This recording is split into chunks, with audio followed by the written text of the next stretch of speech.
Mob boss Carmine Gallanteho was gunned down back in 1979. Since then, the men who ordered his gangland execution have gone unnamed. Tonight, for the first time, there's been a major breakthrough in that case, one that could blow the lid off one of the underworld's best-kept secrets. Steve Powers reports. It was expected that the assassination of Carmine Gallanteho would be the same as those of Albert Anastasia and Joey Gallo, that the code of omerta, silence, would descend like a curtain on the murders. There was Carmine Gallanteho, known as the Cigar, laying sprawled in the backyard of Joe and Mary's restaurant in the Bushwick section of Brooklyn, the cigar clenched in his teeth. An eye shot out, a grotesque idol to those who worship the violence, power, and corruption of organized crime.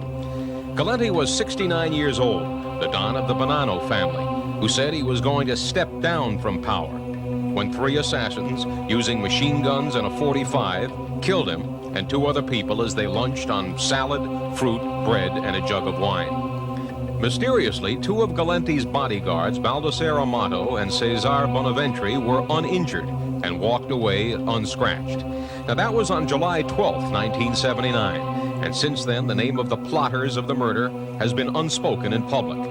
But now, as an apparent result of the so-called pizza connection case and the testimony of Sicilian mob chieftain Tommaso Buscetta, the U.S. attorney is naming names. Three individuals named in the indictment were directly involved and participated in both planning for the murder, and the cover-up of it. And that would be Salvatore Catalano, Giuseppe Ganci, and Baldassare Amato. Amato was one of the bodyguards. That's right. Amato was one of the bodyguards, and Bonaventre was originally charged in this indictment, but in the interim, he's been murdered. Bonaventre found chopped up in New Jersey.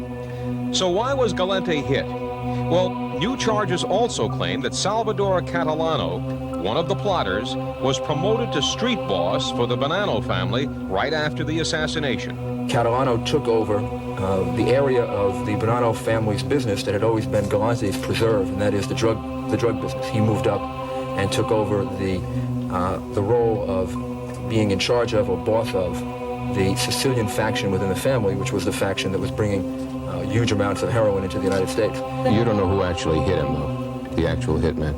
Well, I can't comment on that because it's not in the indictment. But do you actually know? I, at this point, have no comment on that. So are these cases devastating to the Mafia? Well, Giuliani admits they are not, but he says the word is getting out on the street that the Mafia is no longer untouchable, citing 6 cases, 117 indictments in the past year. Steve Powers, Channel 5 News.